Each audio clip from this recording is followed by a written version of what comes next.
అందరికీ నమస్కారం అండి. శ్రీ వెంకటేశ్వర స్వామి వారి అనుగ్రహం కోసం చేసే పవిత్రమైన వ్రతాలలో 7 శనివారాల వ్రతం ఒకటి.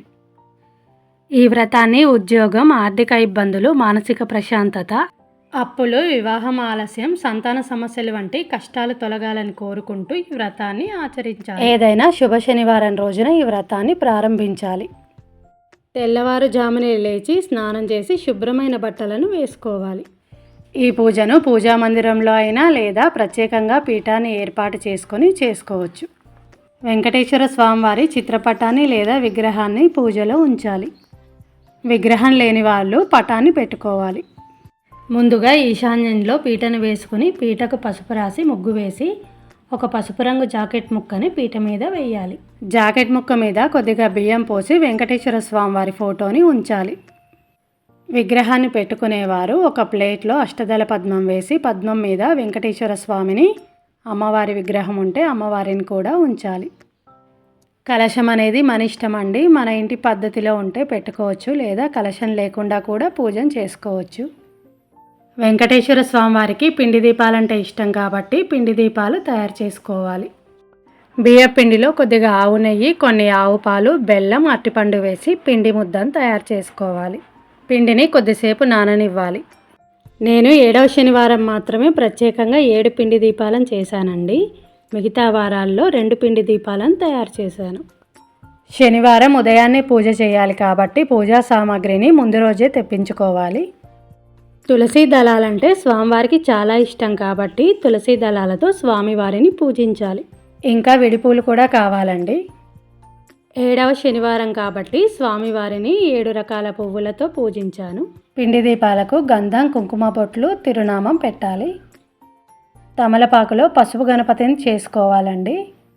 నా దగ్గర ఉన్న వెంకటేశ్వర స్వామి పూజా పుస్తకంలో విశ్వక్సేన పూజ ఉందండి. నేనైతే గణపతి ఇంకా విశ్వక్సేనుని కూడా పూజిస్తున్నాను. 2 గ్లాసుల్లో మంచినీరు తీసుకోవాలండి. ఒకటి దేవుని ఉపచారాల కోసం, రెండవది మన కోసం. ముందుగా గణపతిని పూజించాలి. గణపతికి షోడశోపచార పూజ చేయాలి. గణపతికి దీపం, ధూపం, నైవేద్యం సమర్పించాక స్వామివారి దగ్గరున్న అక్షింతలను ప్రసాదంగా మన తలపై వేసుకోవాలి. గణపతి పూజ అయిపోయాక విశ్వక్సేన పూజ కూడా చేయాలి. విశ్వక్సేనుడికి కూడా షోడశనామ పూజ చేయాలి. గణపతి, విశ్వక్సేన పూజ అయ్యాక వెంకటేశ్వర స్వామివారిని పూజించాలి. వెంకటేశ్వర స్వామివారికి సంకల్పాన్ని చెప్పుకొని పూజను మొదలుపెట్టాలి. పూజలో సంకల్పం అనేది చాలా ముఖ్యం. సంకల్పాన్ని తప్పకుండా చెప్పుకోవాలి. స్వామివారి సుప్రభాతాన్ని, ప్రపత్తిని చదవాలి. చదవలేము అనుకున్నవారు వినవచ్చు. దండకం, వజ్రకవచం, స్వామివారి అష్టోత్తరం, అమ్మవార్ల అష్టోత్తరాలు, కరావలమ్మ, శనేశ్వర స్తోత్రం, శనినామాలు చదవాలి. వెంకటేశ్వర స్తోత్రం, గోవిందనామాలు చదువుకోవాలి. అన్నీ చదువుకోవడానికి కుదరని వాళ్ళు వినవచ్చు. రోజు మొత్తం స్వామివారిని ధ్యానించాలి.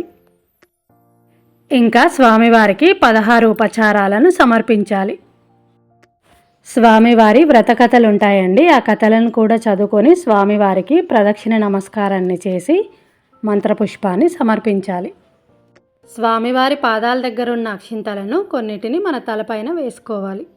ఇంకా ప్రసాదాల విషయానికి వస్తే మిగతా శనివారాల కంటే 7వ శనివారం రోజు కొద్దిగా ప్రత్యేకంగా చేయాలండి ప్రసాదాలు. నేను లడ్డు, పరమాన్నం, పులిహార, వడలు, అరటిపళ్ళు, వడపప్పు, పానకం, చిమ్మిలి ఉండలు, కొబ్బరికాయ, దద్దోజనం ఇవైతే స్వామివారికి నివేదించాను. మిగతా వారాల్లో వడపప్పు, పానకం, పులిహార, ఏదైనా ఒక స్వీటు, పళ్ళు, కొబ్బరికాయను సమర్పించాను. కుటుంబ సభ్యులందరూ స్వామివారి దగ్గర ఉన్న అక్షింతల్ని తల మీద వేసుకొని ప్రసాదాన్ని స్వీకరించాలి. వ్రతం చేసుకున్న రోజు ఎవరినైనా తిట్టడం కానీ ఎవరి మీద కోపంతో ఉండకూడదు. రోజంతా దేవుణ్ణి స్మరించాలి. విష్ణు సహస్రనామాలు, గోవిందనామాలు వింటూ ఉండాలి. ఏమీ చదువుకోలేమనుకునేవారు ఓం నమో వెంకటేశాయ అనే మంత్రాన్ని రోజంతా స్మరించాలి. వీలైతే ప్రతి శనివారం ఒకరికో ఇద్దరికో భోజనాన్ని పెట్టాలి. లేదా చివరి శనివారం రోజు మన శక్తి కొద్దీ అన్నదానం చేసుకోవచ్చు. వ్రతం చేసుకునేవారు ఉపవాసం ఉంటే మంచిదండి. ఉపవాసం ఉండలేము అనుకున్న వాళ్ళు పండ్లు, టిఫిన్ తినవచ్చు. రాత్రిపూట భోజనం చేయవచ్చు. శనివారం ఉదయం వెలిగించిన పిండి దీపాలను మళ్ళీ సాయంత్రం వెలిగించకూడదండి. మనకు కుదిరితే కొత్త పిండి ప్రమిదలు తయారు చేసుకోవాలి, లేదా ఇత్తడి, మట్టి, వెండి ప్రమిదల్లో దీపాలను వెలిగించుకోవాలి. ముత్తైదువుల్ని పిలిచి జాకెట్ ముక్క, తాంబూలం ఇంకా ప్రసాదాలు ఇచ్చాను.